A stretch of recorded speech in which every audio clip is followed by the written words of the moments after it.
Are we back? We're back. Okay. Welcome, Kenny. Thank you. Today's guest is the only guy I know who can run a national nonprofit, build a tech company, run a premier office empire, write some books, and still find time to be a dad. We have Kenny Kane. He is the Firmspace CEO, and he is also one of the founders or co-founders, right, of testicularcancer.org. I'm the CEO for 10 years. I would love to have been a co-founder, but I came a little bit after the fact. Well, thank you so much for joining us. Yeah. My voice is barely there, but we'll... Yeah, you sound like a mouse. It's okay, though, Beep. Michelle. Well, welcome to the show, Kenny. Well, thank you for having me. Yeah, thanks for making the time today. We usually start the show off by asking people how you ended up in Dripping Springs. You don't live in Dripping. You live very close by. We won't hold that against you. Lakeway's fine. Thank you. Thank you. But I think there's a really good story about how you and Michelle met. So give us that. Give us your version of that. There's a great story. So so my wife grew up in Texas, in a town called Evant, which if you take 281 north towards Fort Worth, you would probably drive through it and blink and you'd be through it. And then she had moved to the West Coast. I'm giving you the very abridged to how Michelle and I met, which involved my wife. So we relocated back from Brooklyn, New York City in 2016 and planned a trip to New Orleans for St. Patrick's Day 2018. God, I can't believe it's that far back. Oh, my Is it gosh. that long? Wow. And, we woke up, we did breakfast, we did Bourbon Street, and we made our way to a balcony like you do, with some hurricanes like you do. And we look over and there's this couple who seem very energetic and warm and inviting, and they've got pounds of beads, not just a few strands, pounds. And, Boxes, knowing you after the fact, it's not outside of your personality to just say, hey, come over and throw beads with us.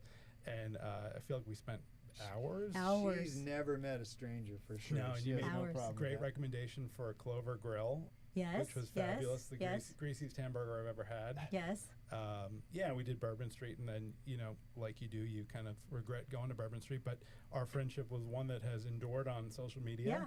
And here we are. It's funny because I meet cool people all the time on vacation, but I never keep up with them after we leave. Like, oh, it's great, we'll write, I'll email you, and then I never do. But you guys kept in touch. We bonded over a balcony and beads. And bourbon, probably, or something. What a lot of people don't know is apparently you're a bead cheater. You You dangle the really nice beads, and then they show you the goods, That is a complete throwback. That's absolutely right. You probably had 2 or 3 really substantial ones. Maybe one that was like, it looked like a bowling down a Christmas tree or something. Like a $20 and then, set of beads. And that would be the carrot. And, Uh-huh. but it's like anything, you have to take the good, the bad, and the ugly. And I remember a couple of girls, like Lauren and I were doing it, his wife, and we were dangling them over there, and then we would throw the cheap beads, and like a couple of them were going to come up and they were going to kick our butt. Yeah. Kick your ass. Yeah. We were like, well, and then we had Todd and Kenny next to us, so we were good. Yeah, That's yeah. right. We were That's right. good. You had the muscle, yeah. That's right. But So yeah. Did you move to the Austin area for the Testicular Cancer Foundation? I did. So in 2005, my dad was diagnosed with testicular cancer. I was a high school senior.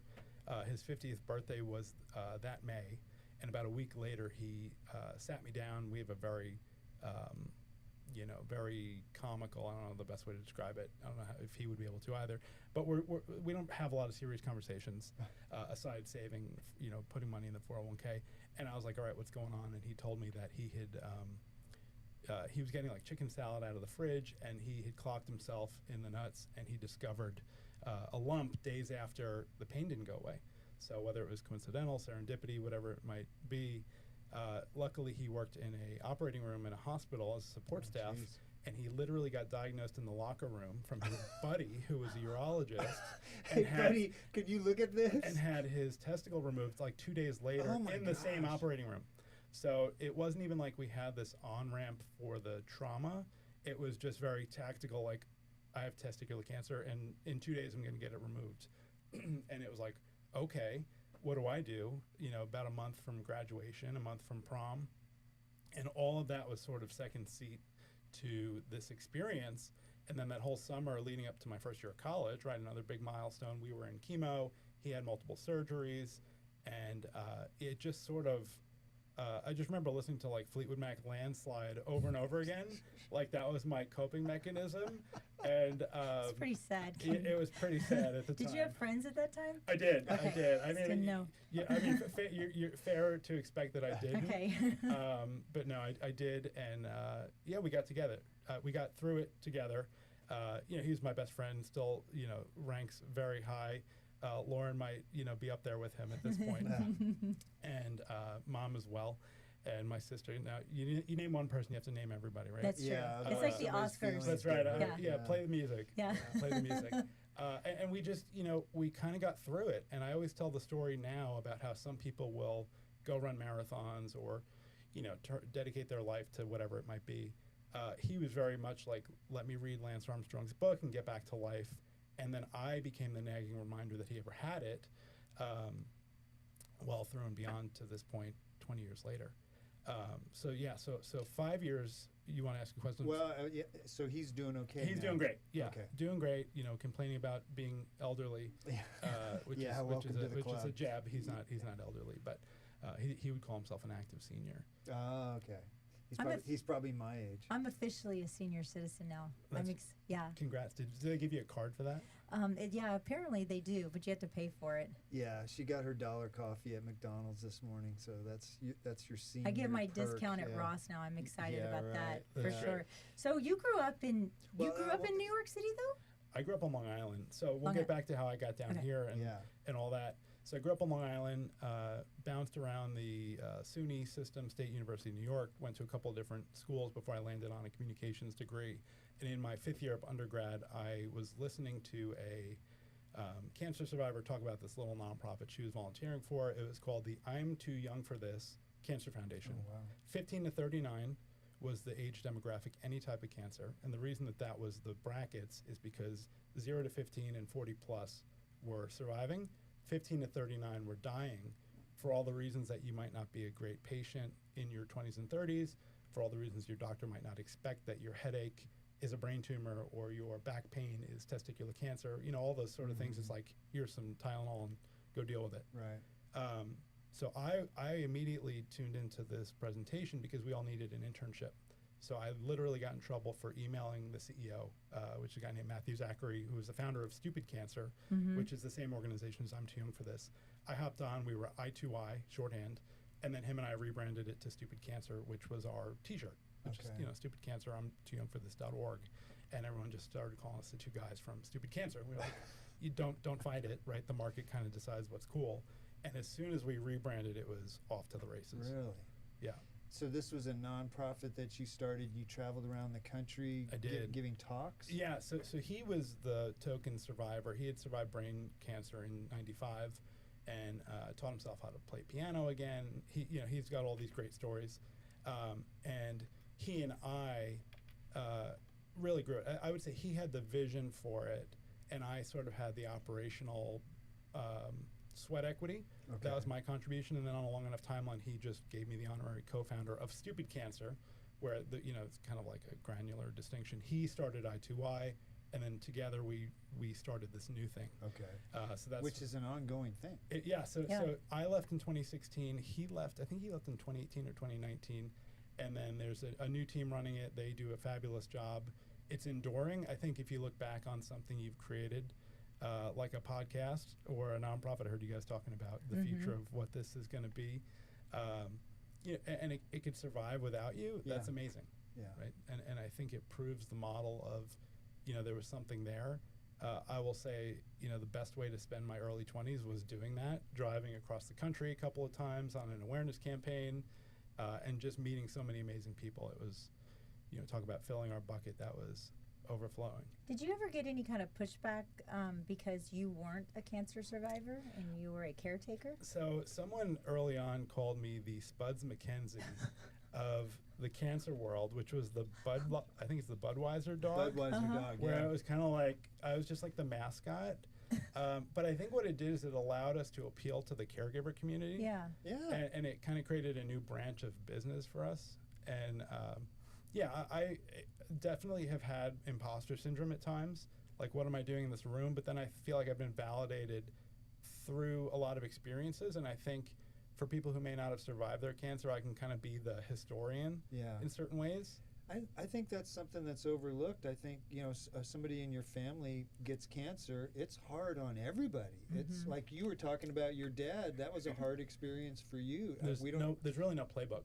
Yeah, we don't think about the people that are around that are helping you when you're sick and feeding you and taking care of you and driving you to the hospital for your chemo and all that.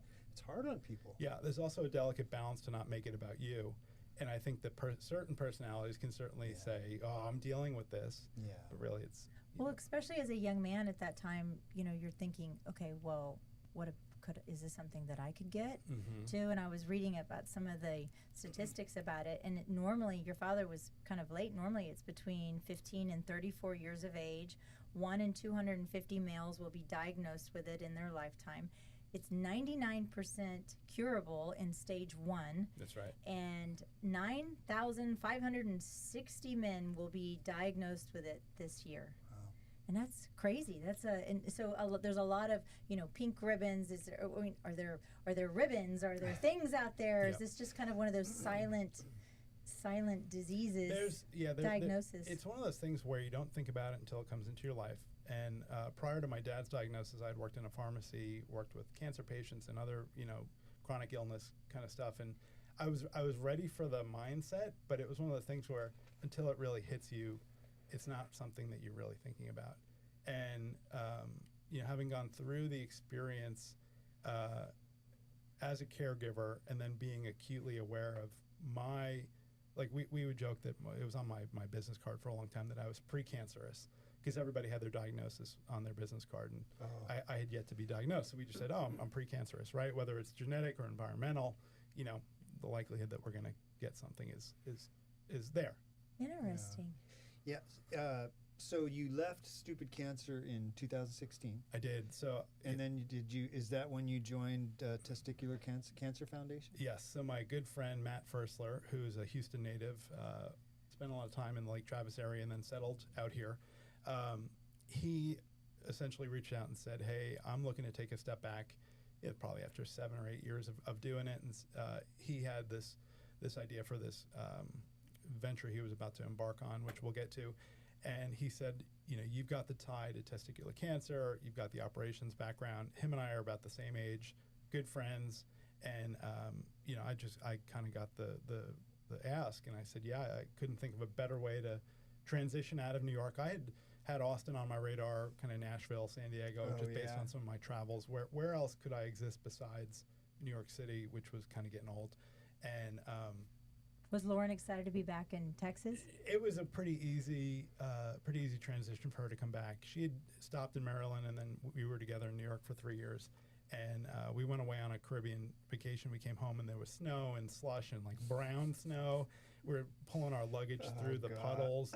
We're like, let's get out of here. Yeah. And so it was kind of a multi-month transition for us, leading up to me ultimately giving notice and stepping down. And a lot of it was like, how could you leave this massive thing you've built?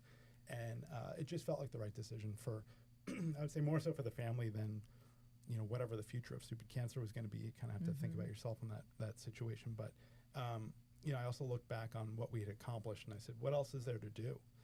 Let somebody else. But somebody else could come in your spot with different ideas and maybe and take it to the next level. Take it to the next level, or even just keep the momentum going. That's right. Yeah. Sometimes somebody stepping out of a role is the chance for an organization to grow. So that's right. I'm hanging up my headphones, Michelle. You take it from here. Oh, yeah, I'm sure. I'm sure. Get your ass back here. For sure. So now you and Lauren have 2 precious babies, and that's crazy. They're little Texans. They are, yes. We kind of got started around early COVID times, and Pearl is 4.5. She's so cute. She's great. She was born... a head of hair, too, on that girl. She's got a great head of hair. She was born in June of 2021.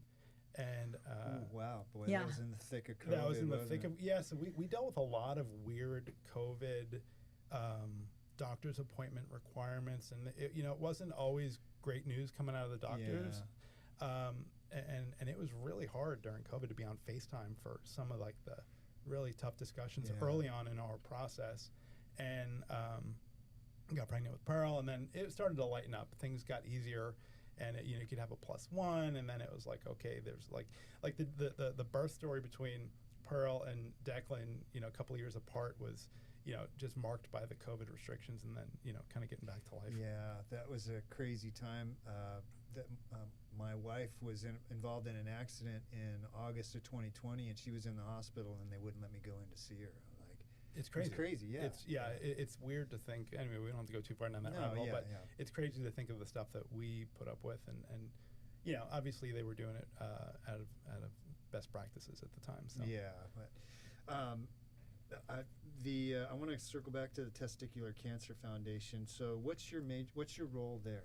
So, I'm currently the CEO. I've been the CEO for about 10 years now, and I focused initially and throughout my tenure. Just about expanding the mission, expanding the reach. I think early on it was very much focused on awareness and education, getting guys who had been through it, immediate support if they were recently diagnosed, talking to the families, and it was very like concierge level support by the founder, and it worked. It was a fabulous model, and I think coming from my I guess enterprise scale with big conferences in Vegas and Denver and kind of larger activations, my thought was, how do we scale this where, instead of a dozen guys in a room, we can get 100? And I kind of applied my stupid cancer philosophies to the organization, and true to form, we have a conference now in Vegas that gets about 75 to 100 people out. We have caregivers, wives, girlfriends, dads, family members. We've also got a lot of long-term testicular cancer survivors, which is wonderful for the newly diagnosed guys to see. Sure. And even in like the past 2 or 3 years, we've had a couple of guys who showed up with their mom, didn't say much year 1, and then by year 2 or year 3, they're just butterflies and helping people. It's talking amazing. To people, talking to the next guy who's just kind of sitting there with his hands in his pocket. It's really fun to continue to see that progress. Fills up the bucket. That leads me to my question about the embarrassment factor for a young man that maybe feels something, like as far as the symptoms. What I was reading was change in size, hard lumps, painful areas, kind of like what you were describing with your father. But how do you take away the stigmatism of, I'm talking about a body part, and you're having a 16, 17-year-old go into a doctor and have him look at that. How are you stripping that embarrassment aspect away? It's tough, and it's even younger. You hear about some of these like late stage diagnoses because the kid didn't want to tell his parents that he had this thing going on, or in your 20s and 30s, probably more in your 20s, where you're navigating jobs without health insurance, and I'd go to the doctor, but it's going to cost me $500 or an ER visit. It's just not a lot of that access to care that could easily point you in a direction that it's temporary, or it's something we need to look into.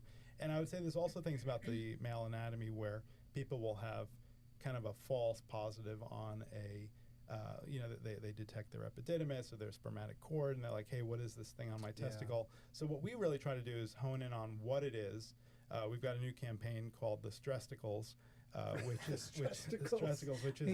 it's a program that we worked with a company called Neon, and essentially it is 2 balloons that are tied together, filled with, I was calling it secret sauce, and then I had to kind of get away from that. It's kind of like a hand lotion viscosity inside the balloon. One of them is just a normal ball that is squishy, and then the other ball has what we would consider a typical tumor on it. It's not 100% going to be the case, but it's pretty emblematic of what it feels like, and the experience for someone interacting with the Stresticles is, you've got your one normal one and you've got your one that feels wrong. And I think that the goal of the program and the goal of TCF is really... Did you know that rates of testicular cancer are rising, and it's 99% curable if caught early? We're watching the Stresticles infomercial. But essentially, we're just trying to get to the point of, what feels normal, what feels not normal, and then what are next steps.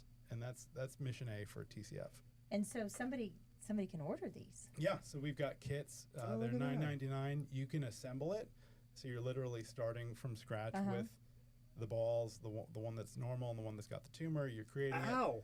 She squished that pretty damn hard. So the footage, this is not great for radio, but the footage is basically walking through Las Vegas. This is during our conference, and people interacting with the stress. Oh, look at that. Yeah, that's at testicularcancer.org, and there's a link for stress. And you also have stress shower, like very similar to like breast cancer, you have shower hangs. That's right. So the goal of the shower card is to put it in your shower, select a day of the month, whether it's the 1st or the 15th or every second Thursday, whatever it could be, just to see what the changes are on a month-to-month basis, because I think it's important for you to get a baseline of where you're at, and then if it does change, what does that look like? And the reason for this is when it's caught early, the survivability is very high. When it's very advanced, the survivability goes down. That's right, and the treatment ranges. So if you catch it early enough, you can do what's called surveillance, where you may just have an orchiectomy, which is the removal of the testicle. Okay. And then you wouldn't need to go under chemo or whatever your treatment plan would be. If you catch it at a certain maybe stage 2, you have a couple of rounds of chemo, which was my dad's case. And there's, I don't want to get too granular on the medical stuff just because I'll probably make a misstatement, but it just ranges. So the earlier you catch it, the better, and the better your survivorship will be. I want to talk about you have an operations background and you come into this nonprofit. Are they mostly volunteers, or are they mostly staff that you work with? So we have one other staff member. His name's Connor O'Leary. He's the chief mission officer. Wonderful human being. One of my closest friends. Get to work with him on a daily basis. He's a survivor, which is important. So if somebody comes into the organization, it's kind of like you go left or you go right. Question about fundraising and IRS stuff, come to me. Questions about what do I do, who do I see, which doctor, all that kind of stuff. Go to Connor and we'll make some. Do you have resources on your website about certain doctors that target this cancer? We do. There's a couple who have been doing this for all of their careers. There's one called Dr. Lawrence Einhorn. He's one of the founding fathers of modern testicular cancer treatment. There's another one, Dr. Craig Nichols. Really, it's about the doctor, and then it's also about where they practice out of, right? Yeah. And if you're telling me that you're going to go get treated in your local community hospital, our recommendation would be, well, maybe you want to get a second opinion, right? Not to kind of throw shade on the local hospitals. They certainly are probably up to snuff, but you probably want a specialist. You probably want a specialist. You should get us some of these shower cards. We'll stick them in our swag. Brought some. We'll get them in our swag. I wish you'd have brought me some of the squishy balls. They ship out in New York. We'll get you some I want squishy balls. Yeah. And here's my headphones. So you must have a lot of volunteers. We do. So we've got a national, distributed volunteer team. We've got a Discord, which is an app. I know you guys are pretty fond of your apps around here. And it's probably got about 500 people that talk on a daily basis. And really, it's kind of shifted over the years as these different apps come out, right? It used to be a Facebook group, and now it's a Discord chat. And those guys are ready to go. So sometimes we'll have maybe a golf tournament pop up in Syracuse, New York, or we've got Syracuse. We've got an a cappella group that raises money for us every year in Syracuse. They call themselves Cockapella. They just finished their annual campaign and raised a whole bunch of money for us. The jokes just write themselves. They do. It's really hard to limit yourself when you think about it. Creating T-shirts for this stuff. Well, you know what the name of this podcast is going to be. You know what? I like the fact that there's a little bit of levity about it, because it breaks down those barriers about some 16, 17-year-old, like you were saying, Michelle, kid. If there's a little bit of levity, they're not so embarrassed to say, hey, Mom, or hey, Dad. That's right. I got this weird thing going on. And you have to have a multi-prong approach in terms of like how you attract people, right? So there's the serious side, there's the funny side. You really have to meet people where they're at and speak to a demographic that spans 15 to 35 where are people at in their life. How come more people aren't talking about this? I mean, it's not sexy. Yeah, right? I mean, we've got our opinions. We had Lance Armstrong, right? We had Lance. We had Tom Green. So I grew up with Tom Green. Yes. He had televised his surgery. That was kind of like the first in my lifetime. It was the first time I'd ever heard of testicular cancer. Tom Green was married to Drew Barrymore. Here's the connection. I know Drew Barrymore. I don't know. Was it the Chad? That's a deep reference. Charlie's Angels. Yes. But to answer your question, so these Discord guys, we could say, hey, we've got an opportunity for somebody to go speak in Phoenix, Arizona, and we usually have somebody who, different levels of confidence in their ability to represent us, or just be a a TC guy out there in the field. Yeah, what I'm asking about for me, I'm the president of a couple different boards, which are all volunteer run, and sometimes it's hard to be demanding on volunteers For sure. and keep them motivated, enthusiastic. How do you do that as the CEO? It's a good question. I don't know that there's a perfect science to it. I think that, like I was saying with my dad, and I don't want to throw him under the bus, as someone who goes through it and moves on. I mean, that's maybe the best case scenario. There's another, alternate versions of that where people want to run marathons or people want to be volunteers. I think it kind of has to work for their lifestyle. And some people, like I said, will run with it forever. You may have somebody who you haven't heard from in years, and maybe they have a new job or they've got a new. It's funny because I think it's almost the person thinking that they can't give you anything, but as the nonprofit, you're kind of this vacuum or this magnet for like, we want anything you can give us. And you kind of have to on a one-to-one basis triage. What's that mutual relationship look like? And then give them the tasks you think they would excel at. That's right. And you also have to be mindful of, where are they at? What's their mental health? You don't want to burn somebody out. Yeah, well, it leads into the book that you wrote, The Accidental Nonprofiteer. And do you kind of run through that in your book and your kind of pros and cons and finding it out? You were a young man when you first started all of this. Yeah. You kind of just made this up as you went along. Yeah, so the book was fun, with the rise of these AI apps and LLMs. And I had written 10 years ago, I think I wrote about six. I'm sorry, Kenny. LLMs? So large language models. Okay. So ChatGPT, Claude. Okay, gotcha. So 10 years ago, I was, thinking of myself highly as like this blogger, and, I was going to change the world. And I just didn't have... I couldn't connect the dots between like creating a manuscript and then getting it published, and there's financial components of that. And I feel like with AI, everything's a click away, really. So the book came out of just a late night conversation with Claude, which sounds as creepy as it is, where you're like talking to this computer and it's like, oh, that's great, Kenny. You have any more thoughts about this? And it's like, you're my new best friend. So I dumped the manuscript into Claude, and I said, all right, what's the through line of the book? Like, what's the story here? And what came out of it was that I am not a professionally, classically trained nonprofit guy. I didn't go to college for it. I don't have a degree in nonprofit management, which, kind of looking back, I was like, all right, would that really be necessary? Anyway, the book really just talks about how it all comes down to a couple of core principles. And when I was 15, I started working in the pharmacy, like I mentioned, and I feel like that training at a young age, kind of the sensitivity, the empathy, the level of professionalism that was needed to interact with patients, that was my approach for everything in the nonprofit world, without knowing it at the time, right? It was just second nature. And, I'm sure I had missteps early on and, lack of sensitivity to certain areas, and, you just kind of learn trial by fire, and that's really the life of the book is. Yeah. So when you dump this into AI, did AI write? I'm holding up air quotes. Right. No, write it for you? And it's a fair question. I wrote a blog post using AI addressing this very question. Yeah. I used AI talking about AI. That's right. It's like I said before we went on air. I want everything to be like Willy Wonka's chocolate factory, where everything's edible. Like everything I do is going to be somehow interwoven with AI. No. So what you do is you in my case, it took my words and it kind of created a table of contents and structure, and then we went chapter by chapter of like, does this feel right? Like what's missing? And it would hallucinate, right? That's kind of the derogatory term for AI. It has these hallucinations, or it misquotes things or misreferences things.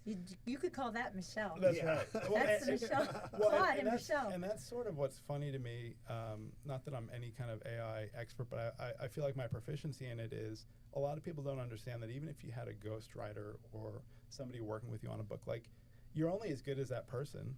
Right? So if you're going to kind of slight the app, how good is your ghostwriter?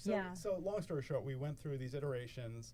There were certain aspects of it where I would say, no, let's cut that. Like, it started creating different vignettes about cancer people and their stories, and I was like, no, I don't want to make anything up about somebody's cancer diagnosis or like an invisible person that had cancer, because they would talk about like volunteer. Oh yeah, there's enough real people out there that I've got stories. Yeah, exactly right. I've got plenty to lean on. I don't need to invent anything. So it was more of just kind of massaging and molding. How long ago was this when you first started it? The book? Yeah. I started in August, and I think I had it published a week later. So which August of what year? This year. This year. Oh, so it's brand new. When the AI that you use, is it chat? So I go. It's funny. I had this conversation with my chief mission officer, Connor. He was asking me what apps I use, and I use a bunch of them, and it's almost second nature now. Like where I'm going to go for what. ChatGPT is great for like the one-offs, and then once you kind of have your thought process, whether it's like a creative brief, which I did on the second book, then I bring it into Claude, and we're just full throttle on iterating the chapters. So Claude is an actual AI mode. Yeah, so Claude is known for being a good writing platform. ChatGPT also known for being a good writing platform, but also other tasks. Where do you think because we're kind of in the wild west pioneering days of AI. What do you think 10 years from now the world looks like with AI? Yeah, well, I'm glad you asked that. Because we're all dumb. One of the reasons that I kind of put the first book out and I put the second book out, and somebody said, well, you can't trademark that. You can't copyright any of your material. And I said, well, then I'm gonna do a lot of it now before they come out and say, A, you can't publish an AI book, or B, before the restrictions come out, like let's get some of this stuff out there. Because they're being written right now for in the back rooms. They're thinking. Well, and it was, and I'll just use this as sort of like a moment in time, and very apolitically. When Charlie Kirk was assassinated, there was instantly books about the Charlie Kirk assassination, and it's like, how did somebody just do that in the last 2 hours before we even know the whole story? What happened? Yeah, so things are happening very fast.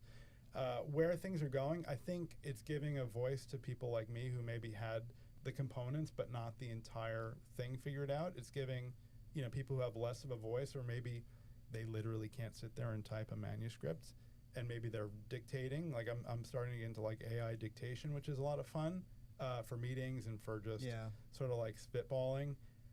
And yourself, so did you self-publish this? Yeah, so basically the process is you've got your exported manuscript from the app, you dump it into a Kindle, it's called Kindle Create, and it turns it into your EPUB file, which is what you upload. What Alice Hutchinson did. That's exactly what she did. And then once you've got that established, you can take your EPUB and go to Google Books and Apple Books and syndicate it across all these different platforms. So I saw something that Elon Musk said the other day. I think he said by 2030, nobody will work anymore or I think that's what it was, because of AI. What do you think the world looks like? I talked to a lot of different people about this, and I feel like some people are kind of on my side of the fence, where it's like it's just a tool that you can use.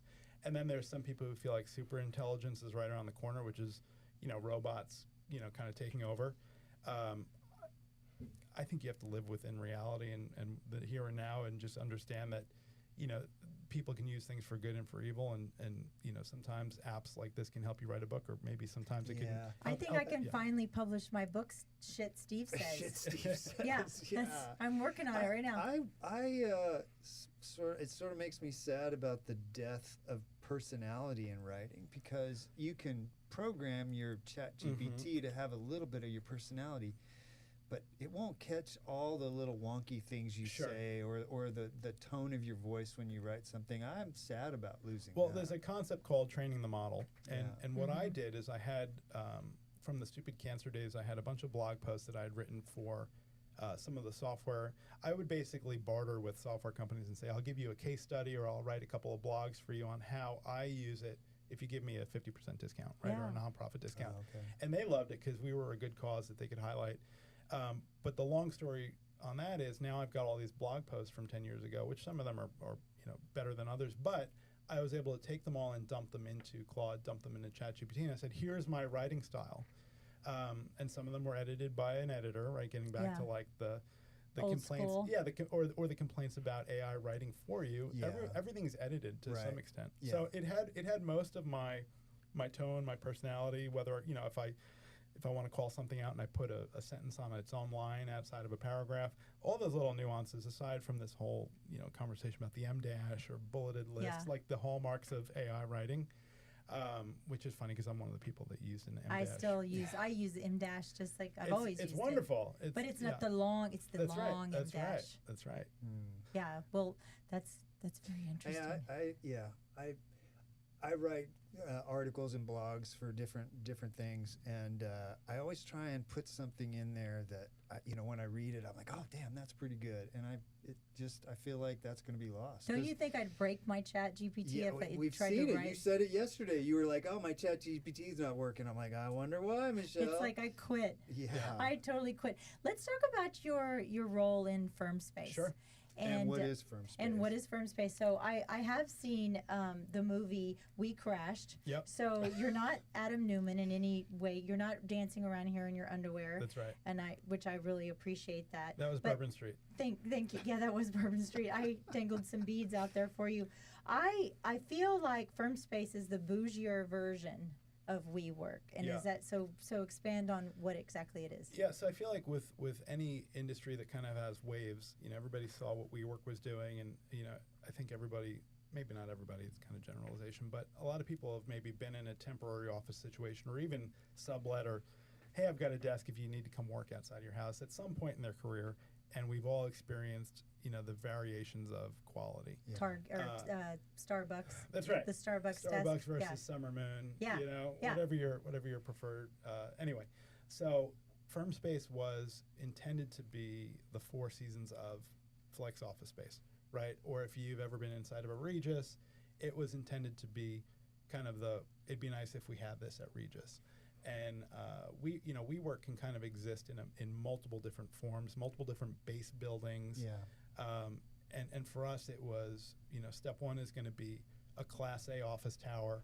We want to be as high up in the building. We want the best views of the city. We want to be in the coolest part of the city. It's kind of the eat, work, play mentality.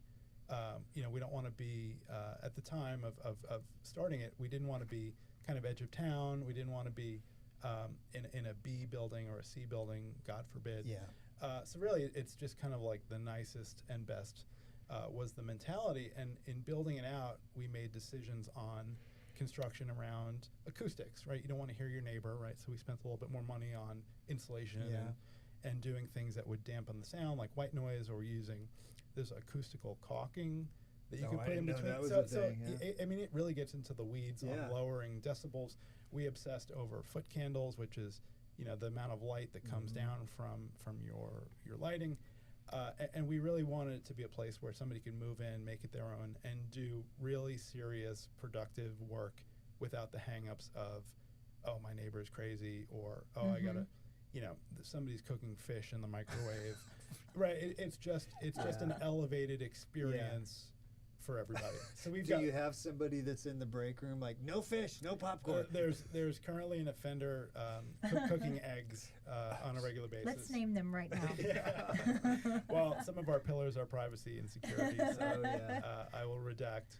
Okay, it's just the egg cooker. Is this the Google building? It is, which downtown? Colloquially known as the Google building. Yeah. They now have the Sale building as well. Okay. So it's yet to be determined on what their footprint. They've already given back one floor in Austin, the one right above us. So they have the top 10 floors at 500 West 2nd Street. We have the 19th floor, which was the first non-Google building, getting back to our aspirations of being as high as possible. This is a beautiful It's space. great. It's great. So we've got Austin, we've got Denver, Houston, and Atlanta in order. And it's great. I love going to work every day. It blends. Do you go down to this office? So we also have an office in Bee Cave, which is how I landed. Oh, how convenient there, Kenny. Yeah, which is how I landed in. It's a very small office. Oh, okay. It's our it's our corporate headquarters, but that's how I landed out in Lakeway versus just moving into a high-rise downtown. So these individual offices, I have it up on our YouTube, or so they can an individual can rent these individual offices. And so just walk me through this. I'm walking into Firmspace. You have a reception. We do. So it's all very intentional in design. Okay. So you come off the elevator, which to get up the elevator, you would need some sort of purpose for being there. It's not just like a hey, come check us out. Like a speakeasy for people That's 9 to right. 5. That's right. So you're greeted, and a lot of times the people that work in there don't necessarily want to be interrupted, right? So our team not only is reception concierge, but it's also a bit of gatekeeping for people who might have salespeople that come call on them. So anyway, so you come up the elevator, you're greeted by reception. Either you're having a meeting with us or you have a meeting with one of our members, and we have tech that we can send a text message to our members. Hey, Joe's here to see you, or you've got a food delivery or package delivery. They come out and get it, and it's all pretty fluid. So it's private. It's a private space. It It's is. not It's locked. Their desk isn't out in the open. That's right. So everyone's got, it's really executive suites, and we can get to the differentiation. So co-working is this concept of maybe you're a member of something and you show up and, you're sitting over there in the phone booth, or you're at the picnic table in the lobby. Wherever there's an open space. That's right. It's like hoteling, where you just kind of show up. We call it pro-working, right? Because we're not co-working. And executive suites is kind of this old school, so we blended it and we call it pro-working. There's a lot of marketing and branding inside that, but go ahead. Oh, who's the perfect customer for this? So we've got, it was built with lawyers in mind, which is why it's called Firmspace. We quickly realized that it's really any seasoned professional who maybe is, towards the middle to end of their career. It could be somebody who has, maybe they're trying to grow out of their home office, or they're scaling down from this large scale permanent office that they had. It could be anybody. There's really no one answer to your question. It's like a home office, but with a C-suite feel. Exactly right. So when was the company established? 2016, and then we opened in Austin in September of 2017. How did it affect you with the whole work from home? Oh yeah. Thing. There was definitely a period of time where I was writing emails every single day about the different orders coming down in the state of Texas, and then Colorado and Georgia. We actually started construction in February of 2020 in Atlanta, and somebody got sick and they had to shut the whole thing down. And we very quickly realized how COVID was going to affect that construction project, because February or March of 2020, it was like somebody was coughing. Now you've got to spray this entire construction site with electrostatic. Anyway. Yeah, I remember. PTSD. I remember one time I sneezed. I was shopping at Marshall's and I sneezed, and I thought that I was going to be arrested. Yeah. I was like, I had to go hide behind the lotions. To answer your question, it was horrible. It was absolutely horrible for the industry, for office space. The landlords kind of dealt with their end of it, but we hung our hat on the fact that we were already socially distanced. A lot of our communications were about how we were built for social distancing, because everybody was in their own self-contained kind of pod, and we got into the HEPA filters and questions about should we introduce UV lighting into the HVAC. There was temperature control when you walk in the door. That every place you walked in, they'd stick the little the Mexican food place. I'd walk in and they had it affixed to the wall, and I would be like, I just had jalapenos. Yeah, it's crazy how I do a lot of on this day with my Facebook, and it's just looking back on 5 years ago, some of the reflective posts and stuff, well, I went to the mall today. There was a 2-week period where the city of Austin mandated that if you run outside around Town Lake, you had to run clockwise to reduce the transmission of COVID. It's like, come on, what science was that based on? And we kind of touched on it earlier. Some of it was, at the time, perhaps best practices for. I think people are just pulling stuff out of there. And I would say, corporate communications, we were clinging to anything that felt like it was going to work. Sure, yeah. Are you seeing now sort of the death of remote work, though, where more people want to go back to office spaces? Yeah, it's interesting. And my wife has kind of been the end user of this, where her company has had variations of hybrid and, RTO, return to office, and, we want you in 50% of the time. How does that work on a 5-day span? It's kind of more like, 3 out of the 5 days we want you in the office. Yeah. For us, it's kind of like I don't want to compare it to a storage unit, but you take a contract out and it's just yours. Yeah. Right. So we don't necessarily think about what a individual or a CEO who's got multiple offices at Firmspace. what their approach is, they've got an agreement with us, and however they use it is up to them. Yeah. I could see though, somebody like my husband, especially if my kids were still home, that he could be using something like this because the kids were a distraction, being home, coming home from school, and he's on the phone with China or whoever he's on the phone with. Yeah. And the kids are, I hate you in the It took background. about 5 days for Michelle and I to realize we could not do remote work. The KW pretty much said the office is locked, and it was, but we were still coming to the office because I can't work from home. We had some people who used it nonstop throughout the pandemic, and they enjoyed it because it was quiet. Sure, it was their playground. But at the time you have to do what you need to do in terms of HR, and we had staggered work shifts for our employees, and don't get close. We only have 2 employees at each location. It was like if they ever got close and one was impacted, then the other person had to isolate. But isolation! I forgot about that. I think though that the work from home whole project really helped the growth of Austin. Because people were moving here to Austin, so they wouldn't have to be there where their headquarters were. It really hit downtown Austin commercial space though hard, really hard. Yeah. There was a 3 or 4 year slump there. They're just now coming out. And knock on wood, we did not see a lot of that. I think because we're pretty diversified in terms of the number of companies that work with us. Yeah.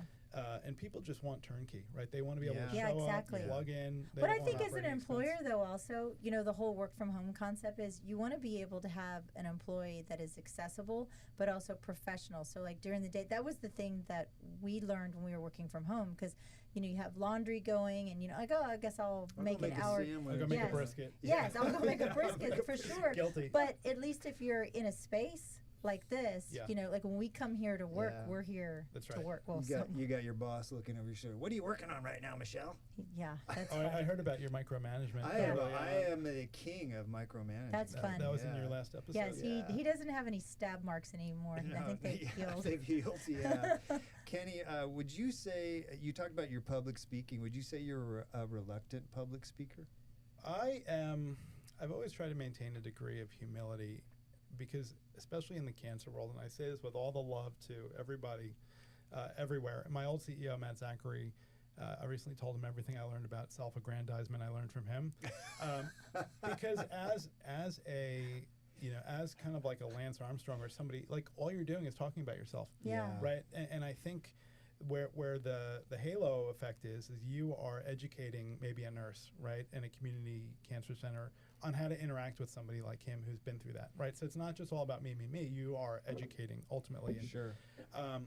I've, to your point about like, did I feel like I was not, or like the imposter syndrome, right? Like I was the caregiver in the room full of survivors. What was I going to go up on stage and say? And I would even say that about my nonprofit or operations or tech intuition.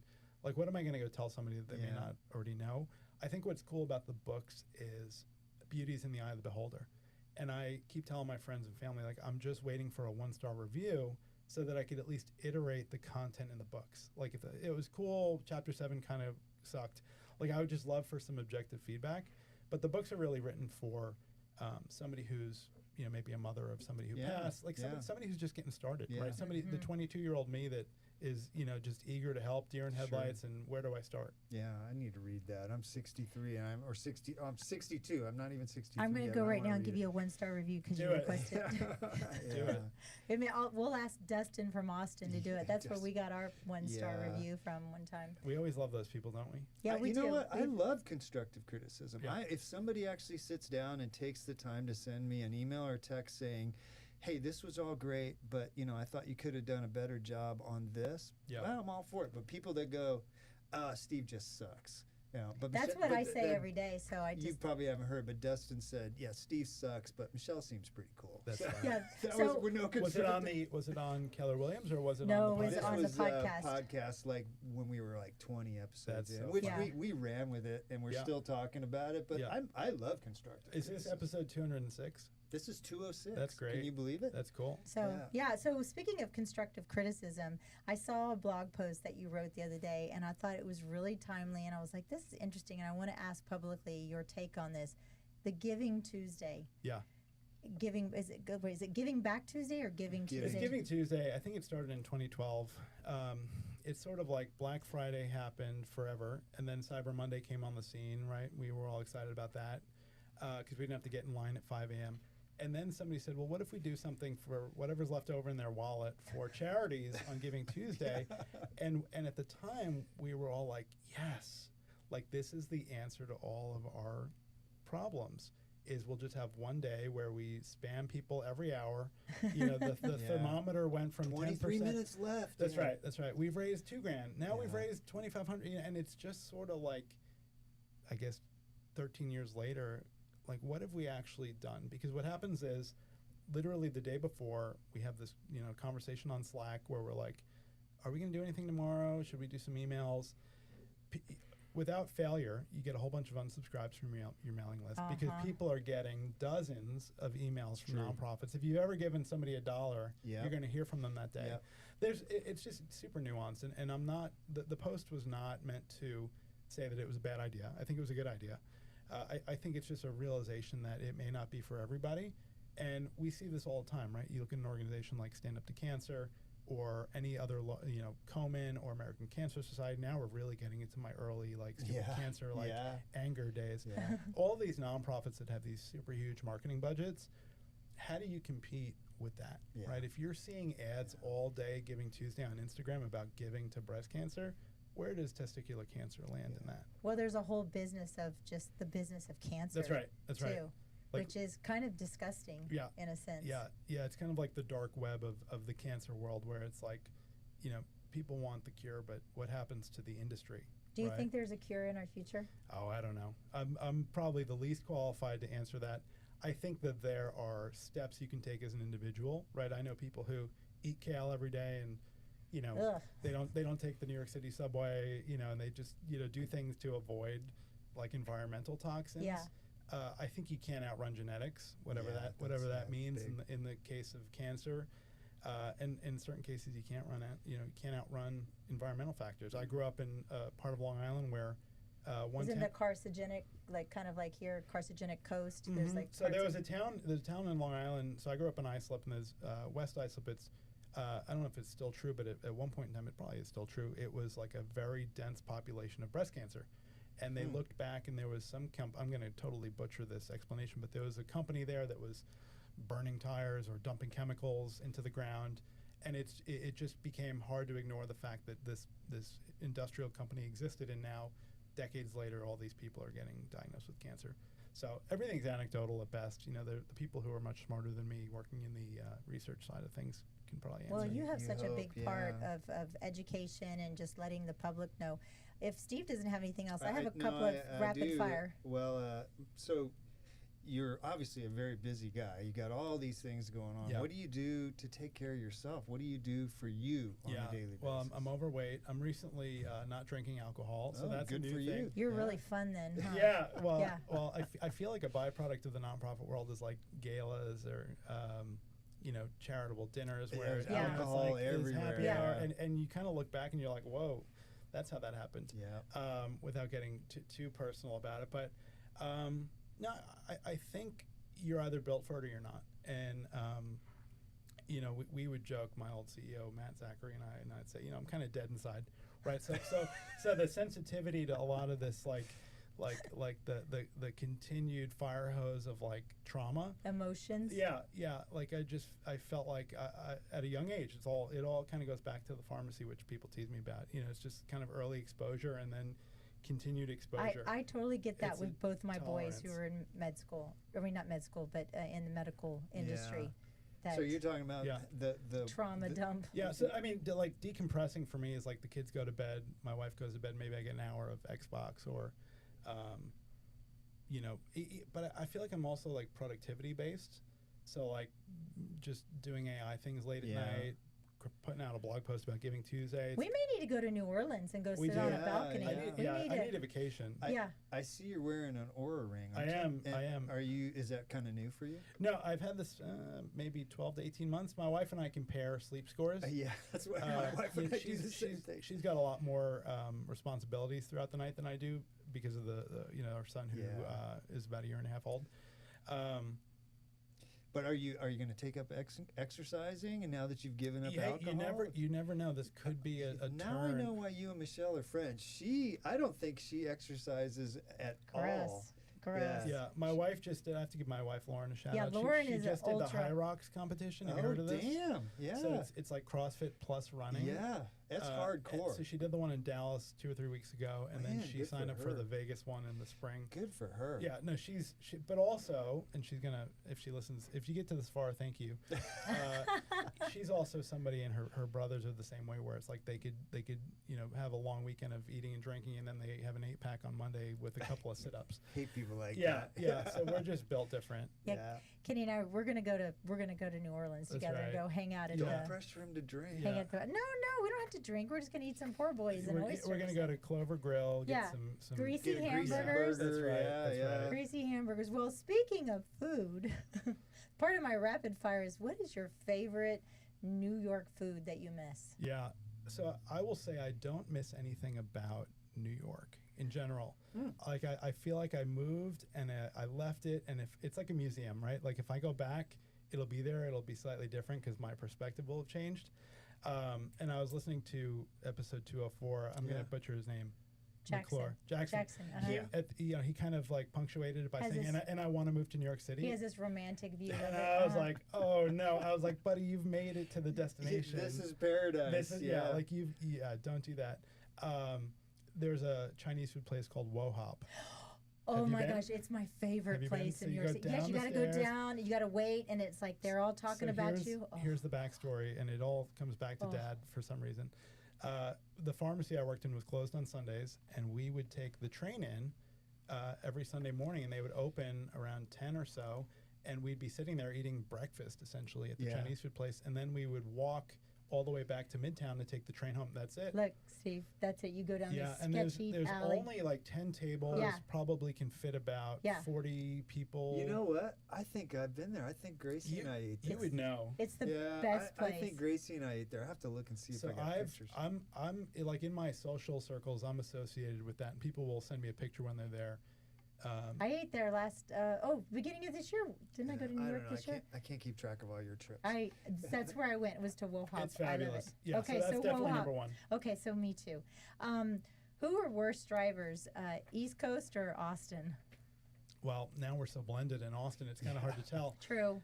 I think New York is like a shared brain when you're on the road. Like everyone kind of understands what has to happen, and even irrespective of like a yellow or a red light, like you're just going to figure it out, and then the other people know it's their turn to go. Yeah. I think in Austin you have people who make very knee-jerk decisions, and especially now on 71 we've got all these like yellow speed bumps. In the middle. I'm waiting to see a car go airborne. It's going to happen. It'll happen. It'll happen. Yeah. What is one thing every man should know about testicular cancer? Oh, that they are at risk for it. Oh, what is one thing every woman should know about testicular cancer? That their man in their life is at risk for it. Yeah. Interesting. Yeah. And my last question, how do you hope your kids describe you one day? Well, he was busy. No. I had a great childhood. My parents are great people, and I think that, obviously as their child, I hopefully took the best from both. Just for me, legacy is currency, right? And I think working in a nonprofit world, making, $50,000, living in Brooklyn, trying to like make rent happen every month. It's not, you don't have to be entrepreneurial out of the gate. And I think my career path, which we've discussed, has allowed me to kind of figure things out as I progressed, and where, what balanced my values with being a capitalist. Well, what's next for you? 25 more AI books. No, it's funny because in moments of downtime, I'll go on ChatGPT or Claude and I'll say, what else should I write about? And it's, the answers are funny. If you get deep enough with these things, and I don't want to sound like I'm, not talking to humans either, but if you get deep enough with your different programs, they tend to know a lot lot about you. And That's especially when scary you're, amount, and especially when you're in, like people like us who have a bit of an online component to our personalities. Yeah. It's like, well, you did that thing in 2021. Do you want to talk about that? Yeah. Yeah, it's true. It's actually scary, some of the stuff that is brought up. Are you one of those people that makes goals for 2026? No, or the next year? we have a annual trip to Aruba, which is much fancier than I ever aspired to be. My wife's family would go down there, and when we started dating and things got serious, she said, "Hey, by the way, every February we go to Aruba." Trip. And then silver linings of COVID, mortgage rates, travel. We wound up picking up a timeshare down there for our family, so now we've got 2 of them that we can utilize. That's sort of my annual reset. Okay. It's not like a January 1, I'm going to go to the gym. So, we'll see. Because when you got so much going on, sometimes you're so much in the weeds. You need to step back a little bit and go, okay, what am I working on that's really important that I need to continue to do, and maybe I need to let that go and add this in. Yeah, I will say the perhaps the luckiest I've been is to find people who make things happen in my life.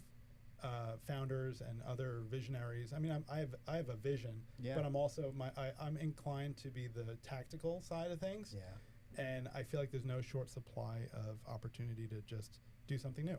Yeah. Well, good for you, Kenny. I've really enjoyed this. Michelle told me that I would enjoy talking to you, and I really, really have, and learned a lot. And I wish you the best of luck. I'm going to say the same thing. Testicular Cancer Foundation and everything else you're doing. Next time you meet a stranger on a balcony on There's Bourbon a lesson Street right there, with a pound of beads, just dangle the beads. Just You'll make some friends. Dangle the beads there. I appreciate it. And the counterpoint is there are also a lot of people on Bourbon Street to avoid. Well, so be careful. That's true. That's true. Thanks for coming in, Kenny. Thank you so much, Kenny.